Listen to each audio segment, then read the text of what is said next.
Nessa aula de Visual Fox Pro, essa aula de introdução, eu vou falar um pouco sobre a ferramenta. O que ela faz, né? O Visual Fox Pro foi desenvolvido para criar aplicações para desktop. Atualmente, esse é o cenário aceitável para ele, para aplicações desktop e Windows.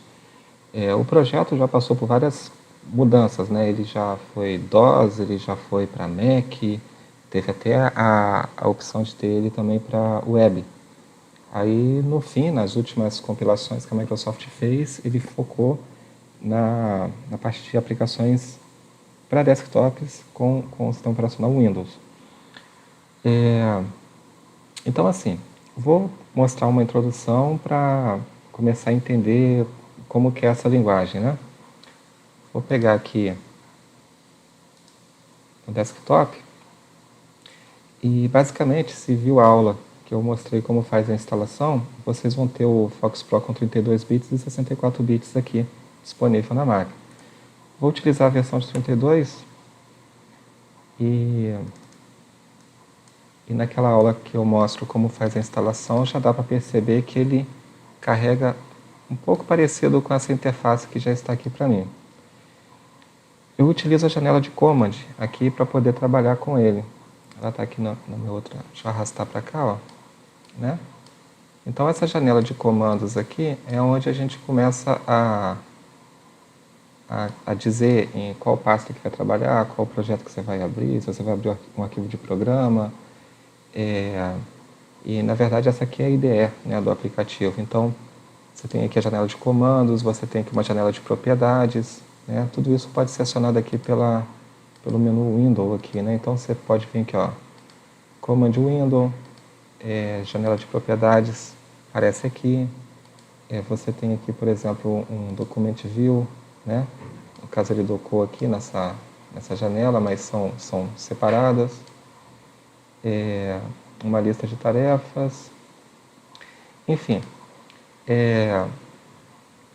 o Visual Fox Pro ele não é uma linguagem com case sensitive, então eu posso escrever a variável em minúsculo, eu posso escrever o nome dela em maiúsculo assim. O jeito que eu escrever está valendo, então x minúsculo, x maiúsculo para ele é a mesma coisa, né? E basicamente ele é uma linguagem híbrida, né? Porque você pode desenvolver nele tanto exclusivamente orientado a objeto, como também você pode escrever um código procedural, né? Porque ele tem essa origem procedural. Então, tanto faz, você desenvolver de um jeito ou de outro, você vai ter o mesmo resultado. Eu atualmente utilizo os dois, né? Eu uso o melhor dos dois mundos, né? Porque tanto um quanto o outro tem vantagens. Então, como a linguagem permite usar os dois, eu atualmente faço das duas formas.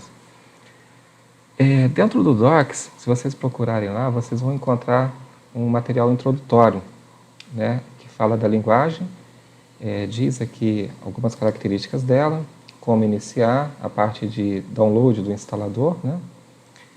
Fala um pouco de lógica, que consiste uma lógica de programação. O programa é feito por passos, né? Então, se você vai desenvolver um sistema que vai colocar uma mensagem na tela, é um passo só, né? Exiba a mensagem. Mas se você vai colocar montar um sistema onde o usuário faça uma entrada, né? Ele digite alguma coisa e você vai exibir essa entrada na tela, então são duas etapas, uma de capturar a digitação do usuário e outra de exibir na tela o que o cara digitou. Aqui tem um exemplo de algoritmo bem bacana, tipo assim, ele está falando sobre uma ligação de telefone. Então, o que é isso?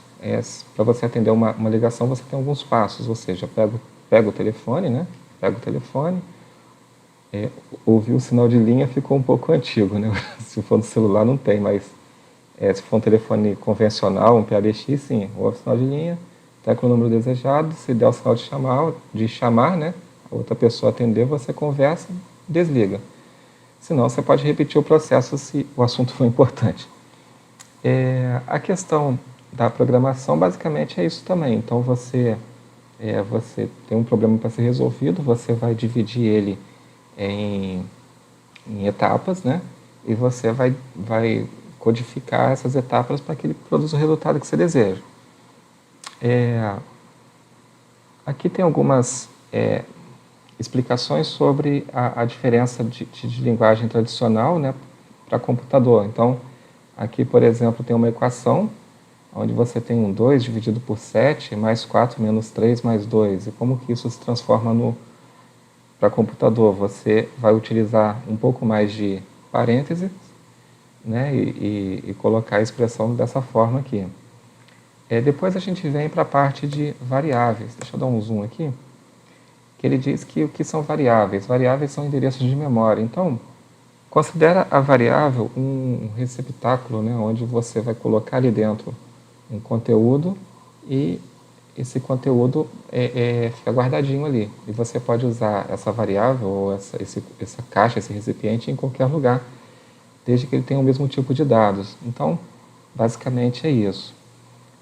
Essa parte aqui, depois vocês podem ler que tem algumas orientações sobre orientação a objeto, definição, vai falar sobre propriedade, métodos, mas na próxima aula a gente vai acabar entrando nisso. Então é legal ler apenas para ouvir esses termos, mas depois eu vou explicar isso melhor, né? Então vamos já direto colocar a mão na massa em algumas situações. Então, eu já falei aqui que ele não é case sensitive, né? Ou seja, a palavra maiúsculo, a primeira letra maiúsculo, o resto minúsculo, todo minúsculo, tanto faz, né? Então, ele não tem esse requisito. Se você quiser fazer um comentário no Visual Focus Pro, você utiliza um asterístico, né? Ou então você vai utilizar os dois símbolos aqui do e-comercial. Só que tem lugares para colocar isso. Então, eu vou mostrar aqui no software. Primeiro de tudo, a gente tem que escolher um lugar para trabalhar. Então, vamos fazer uma pastinha aqui que chama... Tem até aqui uma aula, né? Vou fazer uma outra aqui, ó. Aula. E aí, o que acontece? O Visual Focus Pro, eu posso utilizar aqui uma barrinha de ferramentas dele, que seria essa daqui, ó. Standard, Standard mesmo. Onde eu posso fazer um novo, né? Eu posso escolher se eu vou fazer um projeto, um programa, uma classe, um formulário. Isso pode ser feito por aqui. Na aula que teve ao vivo, eu mostrei para vocês a questão dos comandos. E vou seguir nessa linha aqui porque é a minha preferida. Quando você está com muitos projetos para atender, isso acaba sendo bem útil. Então, a primeira coisa que eu tenho que fazer aqui é dizer que eu vou trabalhar naquele diretório lá. Então, eu utilizo este comando aqui, ó, set default to, e coloco a pasta. Essa pasta, como ela não tem espaços, né, no nome, não é um nome composto assim, eu não preciso colocar nada aqui como uma aspa ou uma aspa simples para dizer que vai lá. Mas se essa pasta fosse um nome assim, ó, Aula Visual Focus Pro 1. Tá vendo? Um nome com espaços no meio, aí eu já não posso fazer isso aqui não, ó. Isso aqui vai dar um erro. Tá vendo, ó? Eu não cheguei na pasta, ó. Ele continua na pasta aula, que foi a primeira que eu coloquei. Então, para mim fazer ele ir naquela pasta lá, eu coloco o nome, né, o caminho entre aspas. E agora, quando eu fizer aqui um CD, você vai ver que eu estou naquela pastinha, né? Ele coloca aqui. Então, aqui tem uns comandinhos que são bem legais já anotar aí no caderninho. Por exemplo, clear, limpa essa parte aqui de trás. O set default to faz a gente mover, dizer para o Visual Focus Pro que a gente está trabalhando naquela pasta que está ali no caminho. O CD mostra a pasta, tá vendo? Então, olha, eu estou dentro da pasta Aula Visual Focus Pro. E um comandinho que precisa saber é o modcon, né? Que seria modificar um programa. E eu vou colocar aqui como teste 1, tá? Quando eu faço isso, ele cria um arquivo de PRG, com exceção PRG, e vocês vão ver que esse arquivo já está lá na pasta. Então, a importância de definir essa pasta aqui de trabalho é para que tudo que a gente for fazendo aqui na IDE do VisualFox Pro vai sendo gravado aonde é a nossa pastinha do nosso projeto, tá? Então, nessa telinha aqui do teste 1 é que a gente pode começar a desenvolver o sistema, ou o programa, ou a rotina que vocês desejarem. Voltando aqui no Docs, né? A gente estava falando aqui sobre comentários.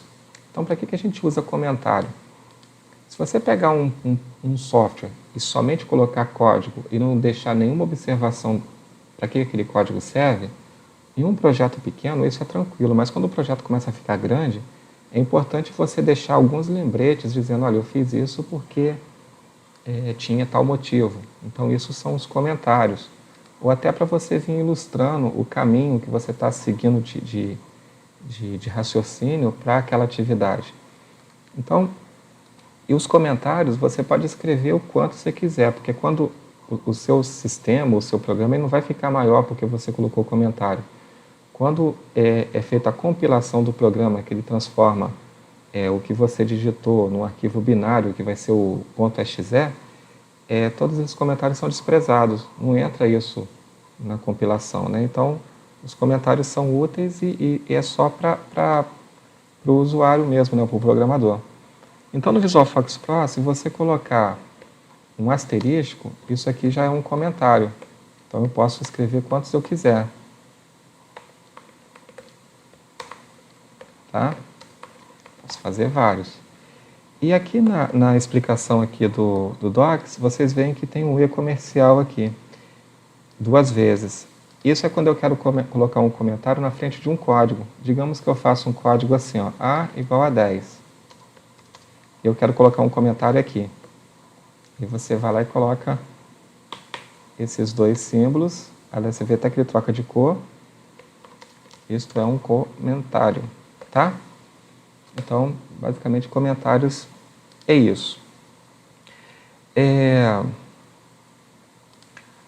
Vocês vão ter aula também do C#, do Visualg e do SQL Server, né? Aulas de programação. Então, a VisualFox Pro C# produz o mesmo tipo de software. A diferença vai ser como você escreve isso, que é o que a gente chama de sintaxe. O VisualFox Pro, como eu falei, ele não precisa se preocupar com maiúsculo ou minúsculo, né? E para ele, aqui eu já estou com 2 linhas trabalhando normalmente. Então, ele não precisa que tenha um caractere terminal, como seria um ponto e vírgula para dizer que você está indo para uma outra linha, tá? Isso para ele não precisa. Na verdade, dá até erro, né? Porque não faz parte da linguagem. Então, para ele, isso daqui quer dizer que A está numa linha, B está em outra e C está em outra e está tranquilo. Só que existem casos que às vezes você vai fazer um comando muito grande de concatenação de string, né? Ou seja, eu quero fazer uma frase, essa frase é grande, eu quero colocar isso tudo numa variável. Digamos que essa frase fosse muito maior. Digamos que ela fosse maior do que a capacidade que eu tenho aqui de ver a tela assim, né? Tá vendo? Então, por exemplo, eu tenho uma resolução de 1920, mas é mais ainda. Então, nesse caso, e somente nesse caso, você pode fazer o uso do ponto e vírgula. Então, exemplo, eu separo essa expressão em 2 e coloco um ponto e vírgula aqui. Ou separo essa aqui também em 2 e coloco um ponto e vírgula aqui, ó. Então, nesse caso aqui, eu fiz uma linha que eu tenho, eu quebrei ela em várias usando o ponto e vírgula. Basta que eu bote o ponto e vírgula no fim. E aí vocês podem também estar perguntando, por que eu estou usando mais? Porque o mais aqui, no caso, eu estou juntando uma string com a outra string e a próxima, entendeu? Então, assim, eu aqui já mostrei aqui nesse caso, aí que eu Até fiz isso de propósito para poder falar um pouco sobre a linguagem. A gente estava falando de variáveis. Então, no Visual Focus Pro, você pode fazer, por exemplo, a declaração de uma variável, como assim, ó, local A, local B, local C, né, dizendo, olha, essa aqui é uma variável local. Mas isso não é necessário, ou seja, se eu também não colocar isso aqui, ele está entendendo que A vai ser atribuído com 10, o B vai ser atribuído com 10 e o C vai ser atribuído com uma string. Uma outra coisa interessante é que eu não precisei também dizer qual é o tipo da variável, se ela é numérica, se ela é string, se ela é do tipo data, se ela é lógica, não há necessidade. E aqui para esses exemplos que eu vou fazer com vocês podem usar esse símbolo aqui de interrogação, que ele tem a função de print. Né? Então, eu estou atribuindo 10 na variável A e vou printar o valor de A. Atribuir 10 ao valor de B e printo o valor de B, atribuo uma string a C e printo o valor de C. Então, o que acontece aqui? Vocês podem, se for tudo via comando, vocês darem Ctrl W aqui para fechar essa tela e escrever a palavra do, né, de fazer, teste 1. E você vai ver o resultado disso acontecer nessa tela laranja que está aí, que é o background aí da IDE. Você já vê o resultado aqui direto. Uma outra forma de fazer isso aqui seria estar aqui com o programinha, né, esse programinha de teste aberto e clicar aqui nesse Run aqui, ó. Tá vendo? Ele também executa o que está nesse programinha aqui. Nesses exemplos assim bem pequenininhos, isso é bem válido, mas vocês vão ver que daqui a pouco essas coisinhas aqui não vão ser muito utilizadas não, tá? Então, vão trabalhar mais com comandos mesmo no Visual Focus Pro. Então, lembra aquele comandinho do clear que eu mostrei aqui no início? Ele serve para limpar essa área aqui, ó. Então, quando eu colocar ele aqui no início, aqui, ó, lá, ele limpou, mostrou o valor de A, o valor de B e o valor de C, ó. Comando muito grande de concatenação de string. Você vê que os comentários não fizeram nenhuma diferença aqui, tá? Outra situação também que não tem problema é colocar quantas linhas vocês quiserem aqui entre né, você pode dar Enter e tal, não faz diferença nenhuma. O software vai ignorar, né, o compilador ignora e executa da mesma forma. Se vocês olharem aqui na pastinha daquele projetinho, né, que a gente está trabalhando, vocês vão ver que ele criou aqui um arquivo fxp e um arquivo .back, né? Esse back vocês podem abrir com um bloco de notas, por exemplo. Vocês vão ver que é um backup do seu código. Então, toda vez que ele compila, ele faz um backup. E esse fxp é o arquivo compilado, ou seja, ele já está no formato binário, né? Então, isso daqui, o Visual Focus Pro pega esse arquivo PRG, né, que está todo escrito em inglês ali, com os comandos, compila no fxp, esse fxp que é o programa, tá? Né? Que a gente está trabalhando no ambiente interpretado. Então, assim, vamos falar um pouquinho das variáveis aqui, né? A gente já viu aqui variável numérica, a gente já viu uma variável string, e vou colocar mais dois tipos bem comuns, uma variável do tipo data e uma variável do tipo lógico, né? Então, o lógico no Visual Focus Pro, ele é feito assim, ó, ponto .f ponto seria um false, ponto .t ponto é true, né, verdadeiro. A data é um negócio um pouco diferente. Por exemplo, para me dizer que o campo D vai receber uma data, eu posso usar, por exemplo, um date, né? Chamar a função date. Quando eu chamo essa função date, ele está me trazendo a data de hoje. Então, só vou colocar aqui para imprimir os resultados aqui, ó. E vocês vão ver agora que ele vai executar o 10, a string, vai colocar aqui a data e vai colocar o true, né? Que eu disse que é um verdadeiro. Esse comando data aqui, se vocês apertarem o F1, né, que é o help do Visual Focus Pro, cadê?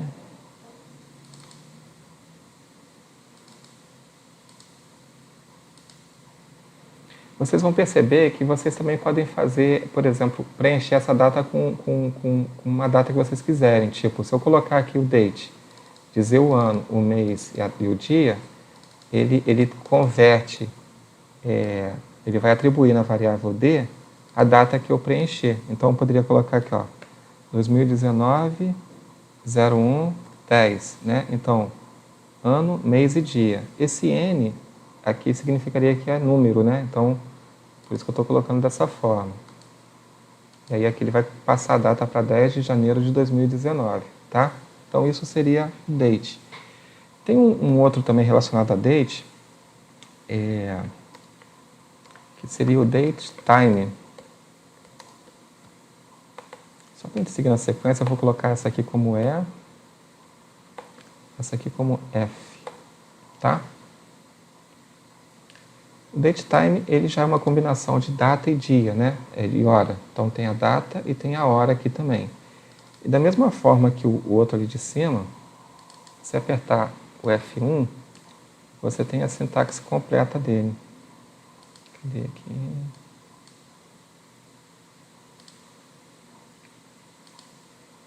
E também você pode vir passando os parâmetros, né, de ano, mês e dia, hora, minuto e segundo, e você ter a data.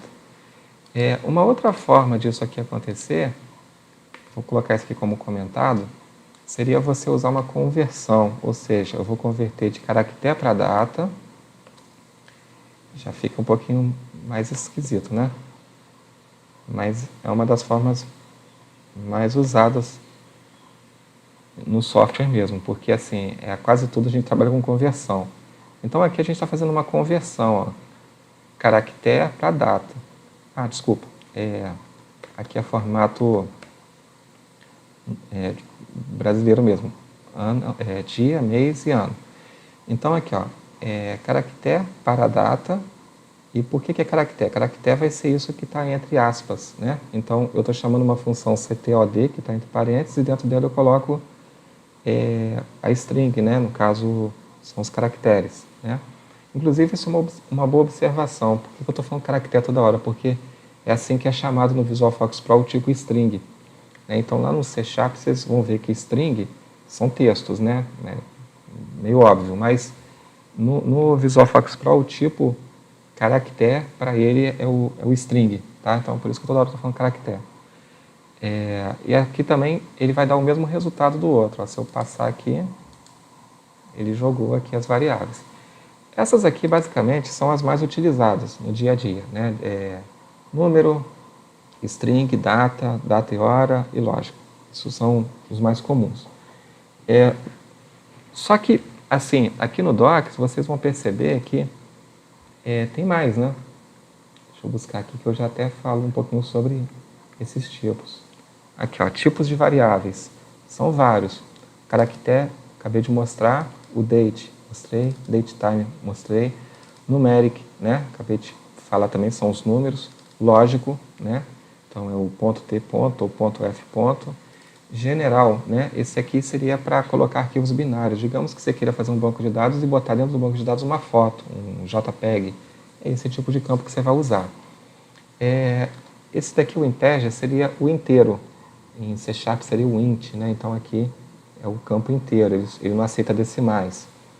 O memo é um campo para textos muito grandes, tipo com várias quebras de linha, né? Um texto, né? Uma observação, por exemplo. Então você coloca no campo memo. O campo varchar é um campo bem bacana, porque ele otimiza bastante o espaço em disco, né? Então quando você chegar na hora de criar um banco de dados, esse campo é bastante importante. Digamos que você queira atribuir uma variável do tipo nome, né? E você fala assim, pô, quantos caracteres, né, eu vou liberar para um nome? Digamos que eu coloque 60. Só que tem pessoas que o nome é pequeno, tem pessoas que o nome é um pouquinho maior. Se a gente utiliza na definição o campo caractere para 60, no disco, no HD, ele vai estar sempre ocupando 60 bytes ali para guardar o nome, independente se você usou todas as letras ou não. O varchar, o que ele faz? Ele é um tipo como se ele esticasse, né? Se o nome é grande, ele ocupa mais bytes. Se o nome é pequeno, ocupa menos bytes. Então, você tem um tamanho menor de arquivo. E array é uma matriz de vetor, né? Na verdade, vocês podem ter uma analogia de um array pensando um pouco numa planilha. Então, acho que a melhor definição de um array é isso aqui mesmo. Você tem linhas e colunas, né? Quando ele fala que existe matrizes mono ou bidirecionais, é até bem simples de entender. Mono, você tem uma coluna só. Então, você tem 2, 3, 4, 5, 6. Então, você tem uma coluna só, é mono. Se você tem duas colunas, você já está numa matriz bidirecional. E aí, basicamente, no Visual Focus Pro, o acesso a essa matriz é feita por linha e coluna também, né? Então, olha, eu quero a linha 3, coluna B. Eu vou trazer o valor C, entendeu? Então, isso é um array.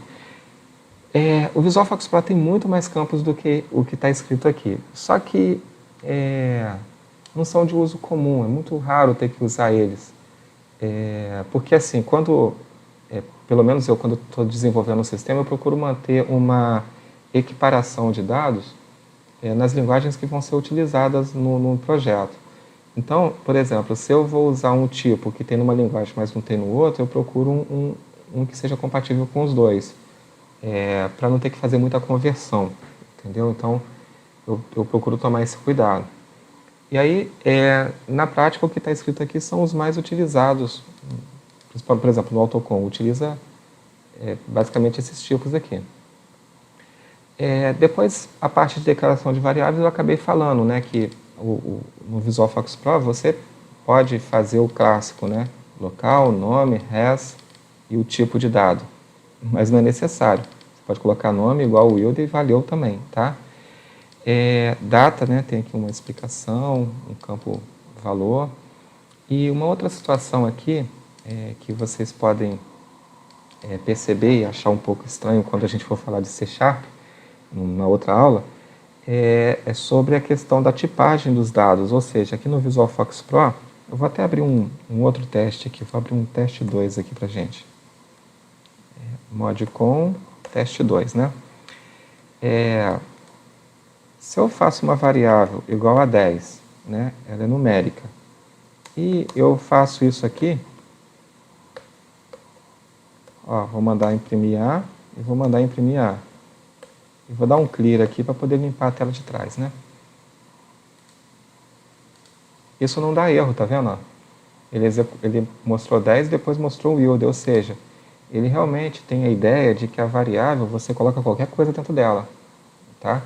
Então, eu não preciso dizer que ela é inteiro e vai ser inteiro a vida inteira. Eu posso colocar qualquer coisa nela e ele aceita.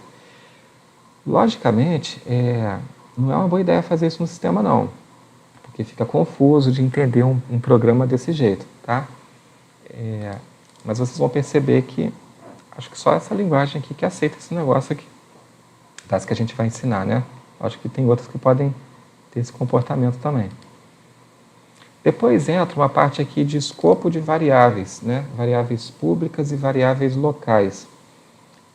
O Visual Focus Pro, ele tem essa situação aqui de variáveis públicas, né?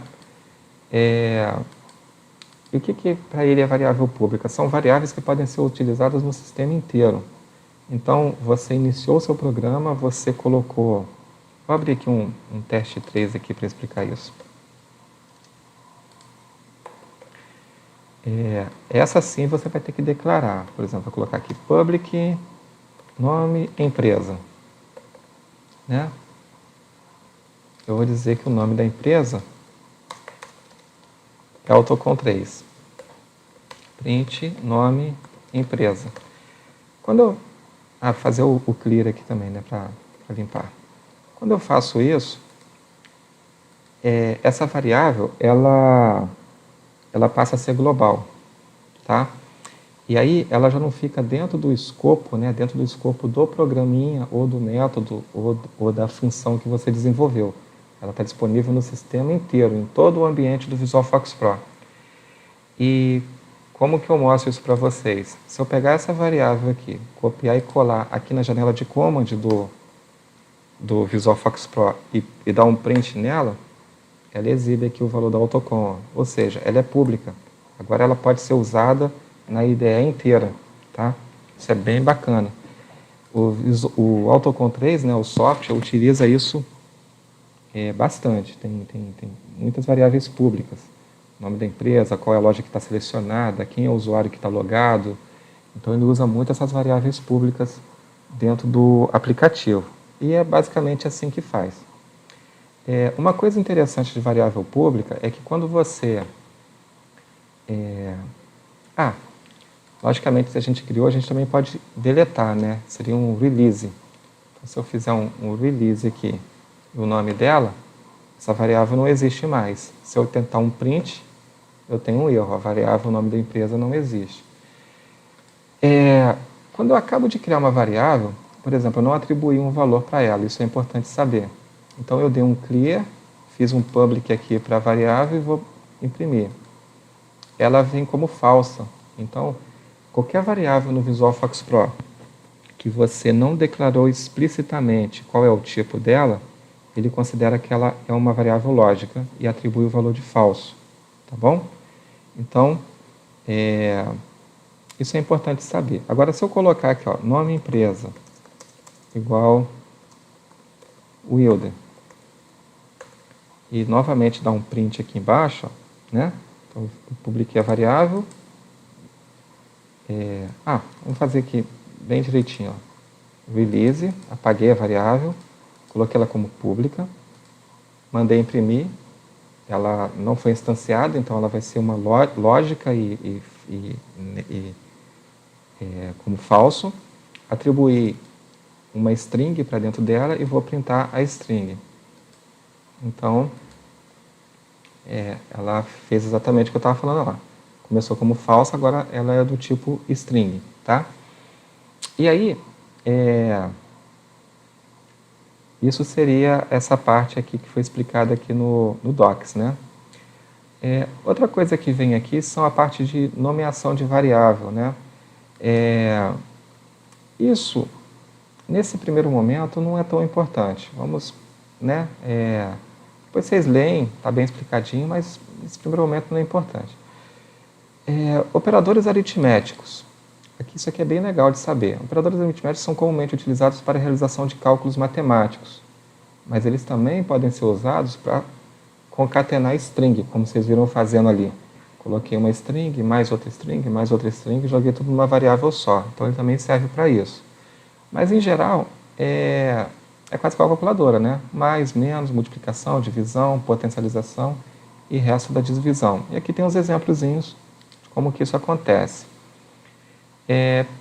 Precedência de operador, se vocês forem fazer cálculo matemático, é importante saber. Aquelas coisinhas que a gente aprende no colégio, a multiplicação primeiro, para lá no final ter a soma, né? Então, como é que você faz isso? Você vai utilizar parênteses, né? Então, você vem colocando as operações pela precedência delas entre parênteses. Multiplicação primeiro, soma depois. E aqui tem um exemplo que mostra que se não faz, a coisa mela, né? Então, vamos trazer aqui para o ambiente aqui. Vou fazer aqui um teste 4, né? Ou seja, esse cálculo aqui, ó, né? Como que a gente vai fazer ele? Então, se eu colocar sem o resultado final, né, logicamente, e colocar aqui um print A, o que se imagina que ele vai fazer com isso, né? Então, vamos aqui, antes, o clear, né, para sempre limpar o quadrinho lá atrás.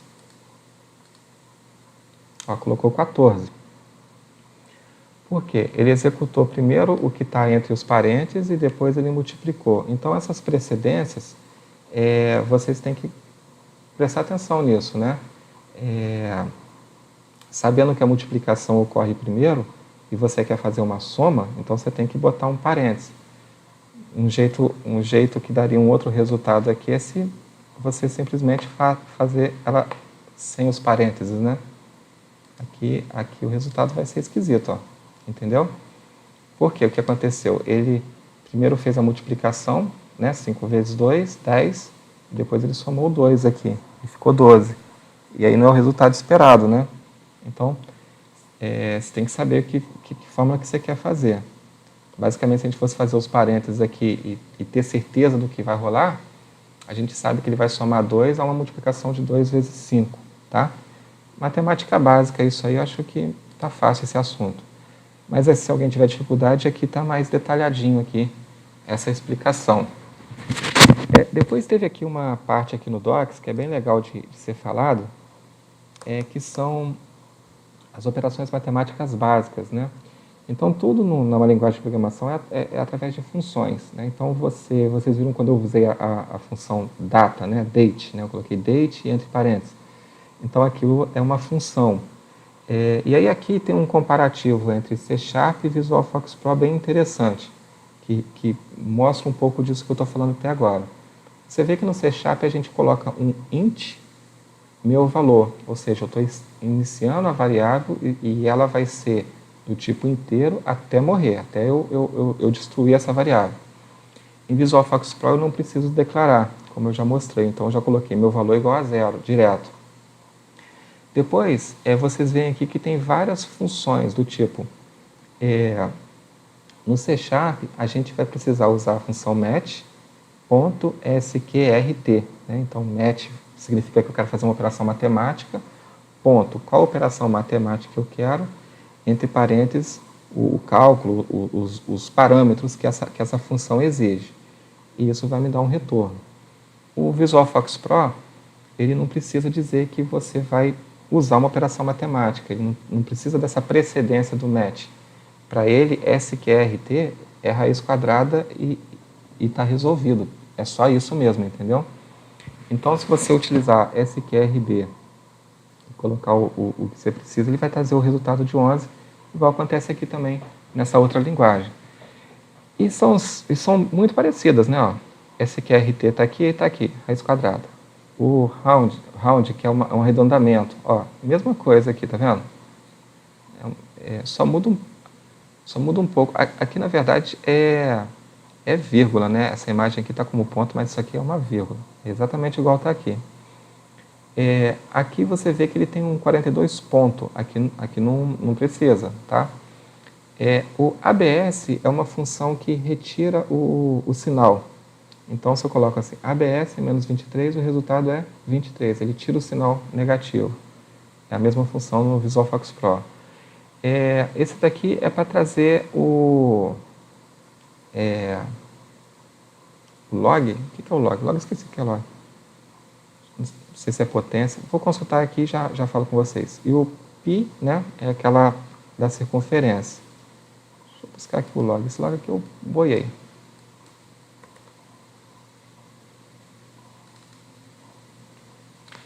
Ah, tá. Seria um logaritmo.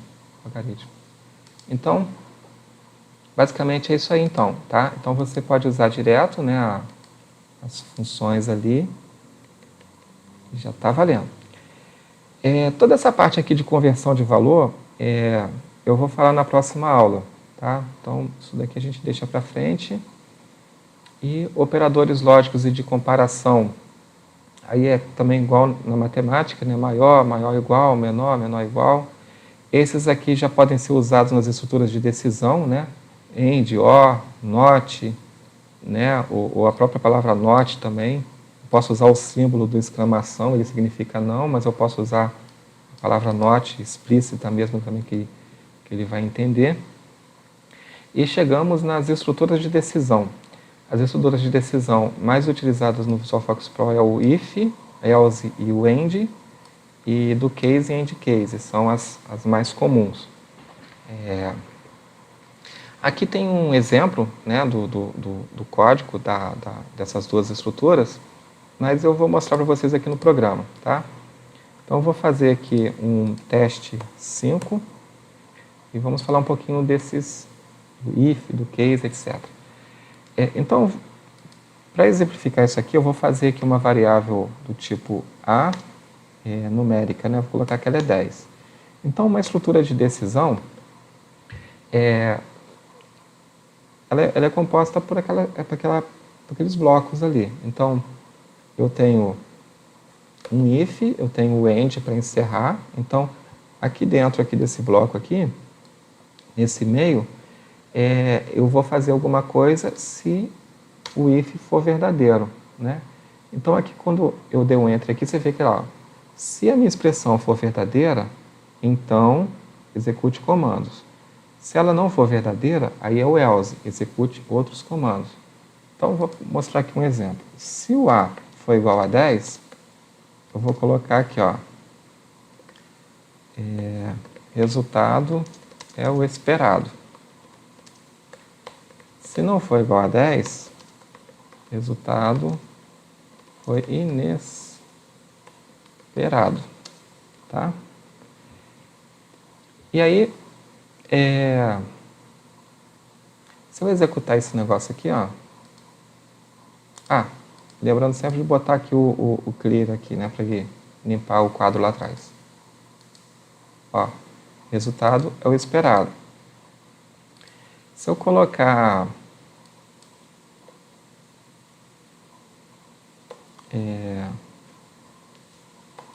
sei lá, 15 aqui, o A é 10, né? Aqui, ó.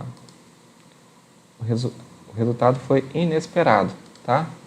Então, o que acontece com isso? A estrutura de condição, né, ela faz isso. Ela valida uma expressão verdadeira e, se ela for verdadeira, ela dá o resultado. Se ela não for verdadeira, ela dá a outra mensagem. Então, assim, o que a gente precisa ter sempre aqui no desenvolvimento é conhecer essa estrutura básica de decisão, tá? No exemplo mais prático, acho que eu dei isso na aula que a gente fez a live. Eu fiz uma situação da gente pedir para o usuário digitar alguma coisa, né? Então, eu fiz um exemplo, acho que foi com carro. Tipo assim, ó, A igual input box, né? Para poder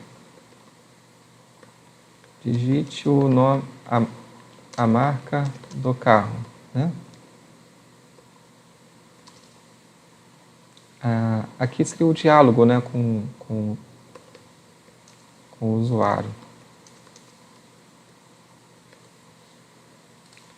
Aqui é o título da janelinha, então vamos colocar aqui, ó, escolha do carro, tá?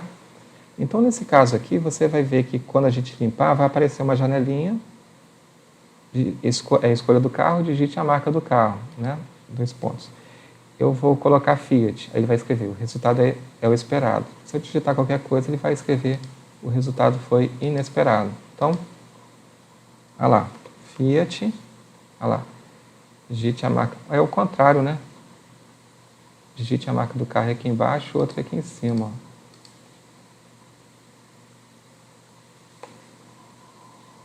Agora sim. Escolha do carro, digite a marca do carro. Fiat. O resultado é o esperado. Qualquer outra coisa, o resultado foi inesperado, tá? Então, isso aí é a estrutura de condição mais básica, né, que é o if. Uma situação bacana que vocês podem usar aqui é também selecionar tudo e comentar um bloco aqui, ó. Isso também é bem legal de ter, ó. Tá vendo? Eu comento um bloco inteiro de código. E aqui eu descomento ele, né? Ou seja, transformo tudo em comentário ou tiro os comentários. É uma dica bem legal. Eu vou fazer um teste 5 aqui, 6, né? Vou mostrar aqui o case, usando a mesma ideia do exercício. A estrutura case do Fox Pro, ela, se você fizer assim, ó, escrever assim, ó, do case tudo junto, ele já preenche a ideia todinha para você. Ela é assim, você vem colocar aqui, ó, case A igual a Fiat, colocar a mesma coisa, ó.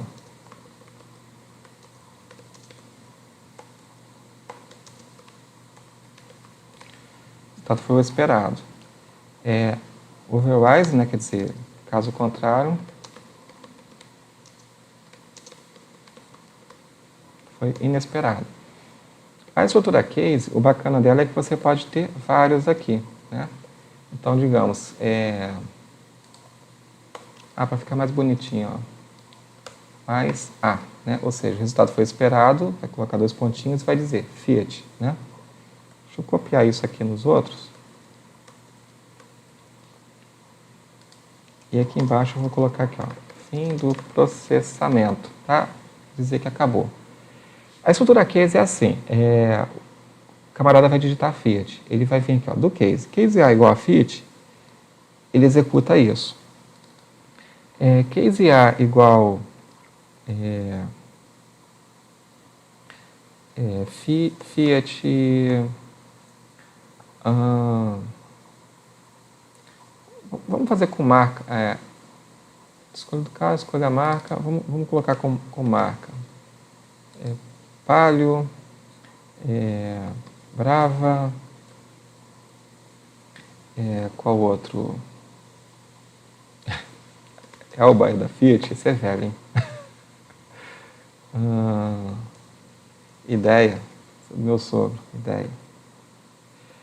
Então, assim, essa estrutura aqui, ela começa assim, ó, digite a marca do carro, escolha do carro. Se o cara digitar Palio, ele vai escrever o resultado foi esperado e vai colocar a palavra Palio na frente. Se for Brava, a mesma coisa. Se for ideia, a mesma coisa. Se o cara não digitar nenhuma dessas 3 palavras, ele vai escrever que o resultado foi inesperado e vai colocar o fim do processamento.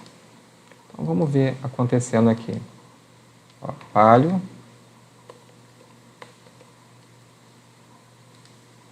Lá, o resultado foi Palio. Brava. Brava. Ideia. Ideia. Bike. O resultado foi inesperado. Então, aqui a coisa já caiu aqui no override dele. Uma coisa bacana no Visual Fox Pro, que eu curto muito, é que, assim, os cases, eles podem ser mais sofisticados, né? Por exemplo, eu posso colocar mais condições no case. Se eu colocasse aqui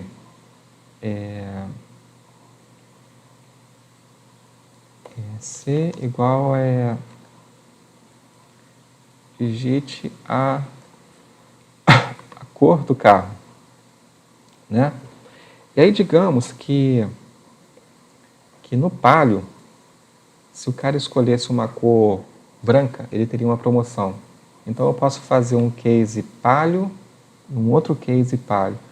As condições mais complexas, elas têm que ser as primeiras, e as mais simples, elas têm que ser depois. Então, assim, aqui eu já vou usar uma coisa que está aqui no operadores lógicos, que é o AND, né? Então, eu vou escrever o seguinte: se o cara digitou Palio e a cor é igual a branca, eu coloco assim, o resultado foi o esperado e vou printar o seguinte, ó,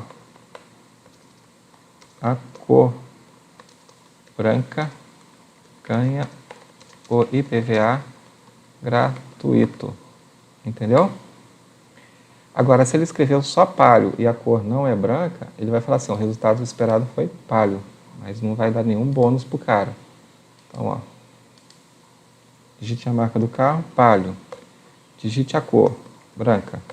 Ah, resultado esperado foi Palio, a cor branca ganha o IPVA gratuito. Agora, ó, Palio, preto. Resultado esperado foi Palio e fim do processamento. Tá bom? Agora, se a gente quisesse isso aqui um pouquinho mais bacana, eu poderia colocar assim, ó, aqui embaixo. A cor escolhida foi, né, mais um C de cor. E aí todo mundo vai mostrar qual cor que o cara digitou. Só que se for branca e se for Palio, ele ganha ainda o IPVA grátis. Então, ó, Palio, branca.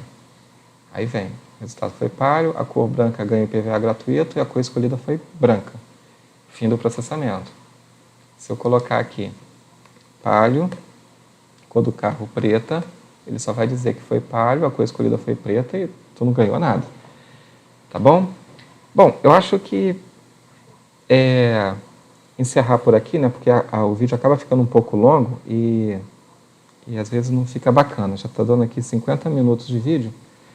Então, assim, resumindo, é uma introdução onde eu mostrei algumas variáveis, né, o uso das variáveis, variável global, estrutura if, estrutura case. Falei brevemente sobre a linguagem e nas demais aulas eu vou seguindo com mais informação e aí a gente vai aprofundando, né? Vai ter alguns exercícios para poder fazer em cima disso e aí as dúvidas mandar lá no grupo que a gente vai respondendo, tá bom? Tchau, tchau.